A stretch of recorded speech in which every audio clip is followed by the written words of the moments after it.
முதல்ல கருணாநிதி தெலுங்கருங்கிறத புரிஞ்சுக்கணும். அவர்னு கிடையாது, யார் திராவிடம்னு சொல்றாங்களோ அவங்க எல்லாம் தமிழ்நாட்டுக்கு வந்தேரிகள். அந்த வந்தேரிகள் என்ன பண்றாங்கன்னா தமிழனுக்கு ஒரு பேர் வைக்கிறாங்க, அது திராவிடன்.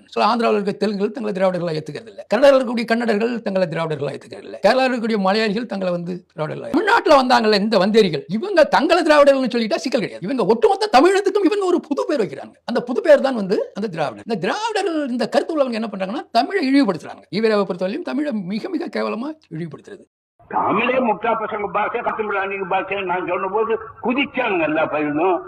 2000 வருஷமா நமக்கு என்ன இருக்குது அப்படி ஒன்று இருக்குன்னா எது குரல்ல பாப்பியா, நாலடியார்ல பாப்பியா, ராமாயணத்துல பாப்பியா, பாரதத்துல பாப்பியா, சங்க இலக்கிய வெங்காயம் அதுவில விழாவை நீ பார்க்க முடியுமா?